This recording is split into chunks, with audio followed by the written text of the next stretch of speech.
Hi, this is Junk Journals 101, and today we're going to talk about, or in this video, we're going to talk about binding, the tools that you'll need for binding, as well as glues. And so, my favorite glues.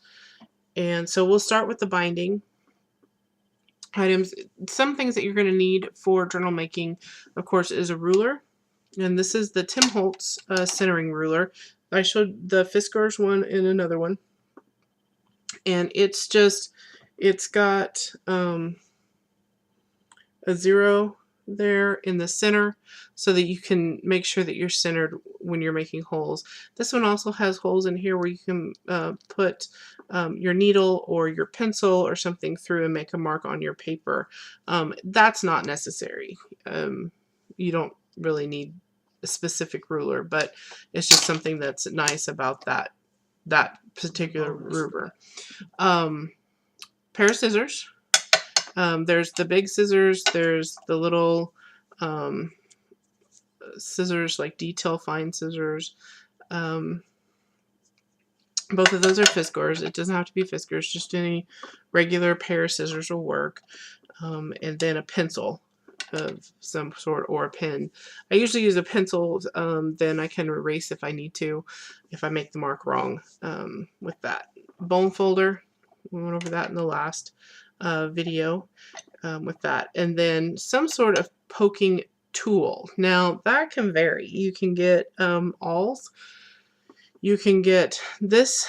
I don't know where I got this little tool. It's basically I think this might have been some sort of needle tool for clay making out of my clay tools, but it works as an awl. It's very sharp. This one is bigger size to make bigger holes, and this one makes smaller holes, so it's double-ended with that. I don't even know if this is available anymore. Tim Holtz has one that's a retractable. It's made by Tonic. There's a number of awls on the market. Ice pick, I think, is a little too big. It's hard to control. A small nail with a hammer, that works to punch holes. You can even use a really sharp needle. That works. You don't have to have something, just something sharp enough that it will poke holes in the paper where you want it. A push pin works. Just a little push pin, office push pin. You can just poke the hole. Just the thing about it is that the needle needs to be able to go through your paper, all the way through all the layers of paper. So that's the only thing that needs to happen. The other thing that you'll need is some sort of needle.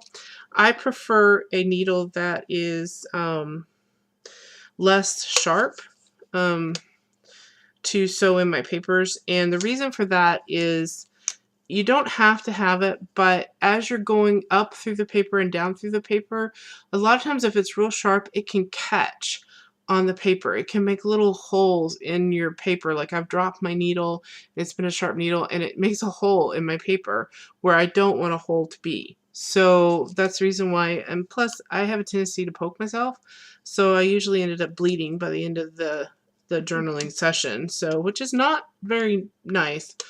And people don't like to have the special decoration on their journals. So the needles themselves need to have a big enough eye on them that your thread can fit through. Now, moving on to thread, a lot of people like using wax linen. Wax linen is great. There's no issue with that. It is a little more costly. And I find that crochet thread, this is the DMC floss. You can actually, this is 6 strands. You can take it down to 3, or you can use the full 6 with it. When I use the crochet, I mean not the crochet thread, but this DMC floss, I pull it. I stretch it, like pop it all along my thread. That stretches the thread out. I've never had any problems with it stretching out in my books, ever. I've used DMC floss, that's what I started out using, and I've used it for 10 years. So the other thing that I've started using more recently is crochet thread. This is a number 10. They're different sizes. I didn't really realize how many different sizes there were, but a number 10 seems to be the smallest, or one of the smaller ones that you can get. It's very tiny, very small, but it's so strong. It's 100% cotton, very strong thread. It doesn't pull out, it doesn't rip my paper, and I buy it in white because then I can dye it to whatever color that I want, like if I want a different color or whatnot. This one is a number 3. This one is a lot thicker. I did buy it in a natural because it was on sale and it was the only color that they had that I would possibly work with. The other one was like bright pink. So I did buy that one in a natural color, but it's still to where I can dye it a different color if I need to. It's not a real dark color, but it would go with more beige papers. Now the reason why I say that is because when you use a stark white thread with coffee stained papers, it's going to stand out like a stark white thread. So a lot of times this coffee color actually works better because it blends more in with the paper.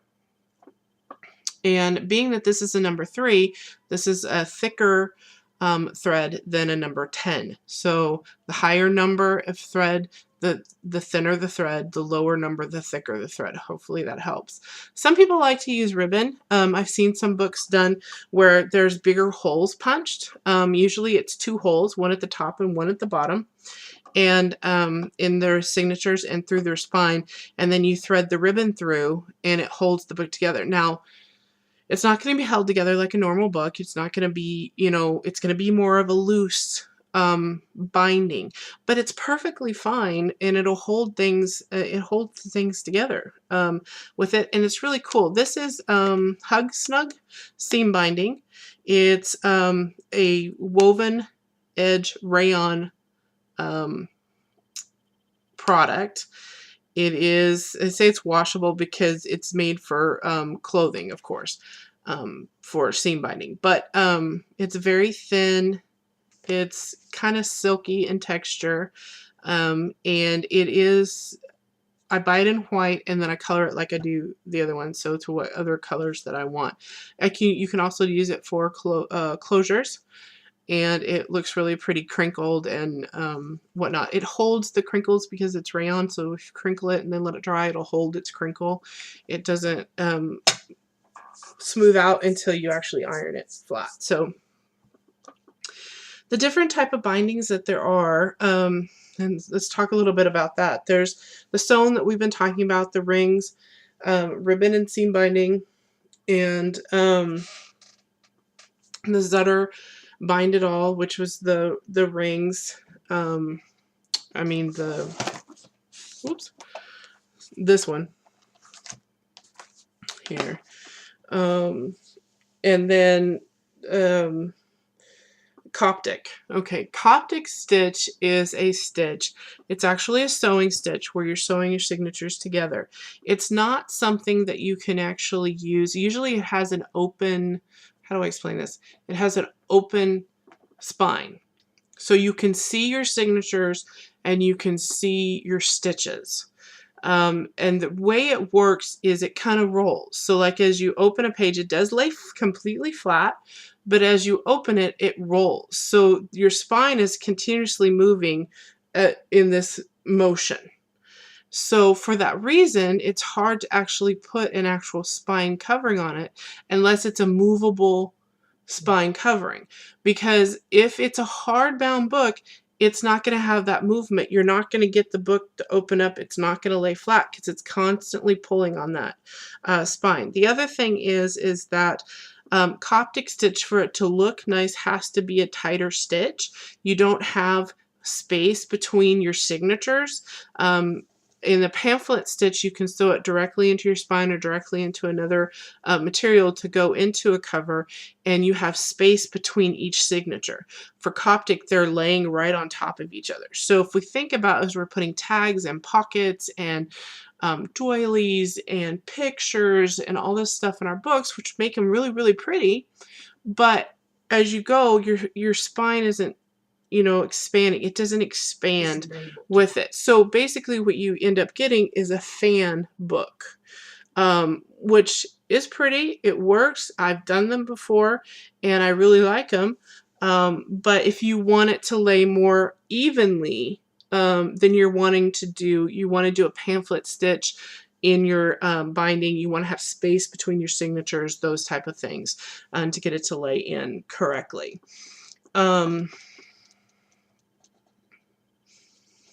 One thing I want to touch on is the thread.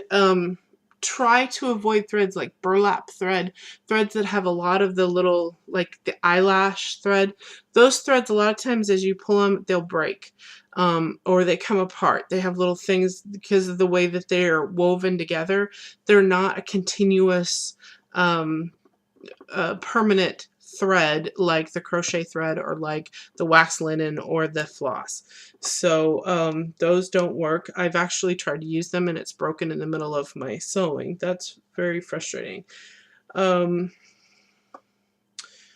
Okay, so the next thing that we're going to get to, the next part, is I'm going to have everybody choose what they want to do. Do they want to do soft cover? Do they want to do hard cover? What kind of binding do they want to do? Those type of things. So I know where to go with the next videos. I know what to do, what to show you. I want to show you everything that I can in the time that we have, but I also don't want to confuse you to the point that you don't know what to choose. So gather your materials for your cover, gather your materials for your signatures, fold your papers, those type of things. We'll work on if you want to learn how to coffee dye or stain your papers, those type of things. We'll work on that before we actually sew in the signature. And then we'll go from there. The one thing I do want to mention is in order to punch, it does find it easier. So John, it does find it easier to have a large book that you can open that has a spine where your signature's set in, or a piece of foam that you can push your needle down into, or your push pin, or your awl for that. So, and it's just it can be packing foam, it could be, I use what is called a punching cradle.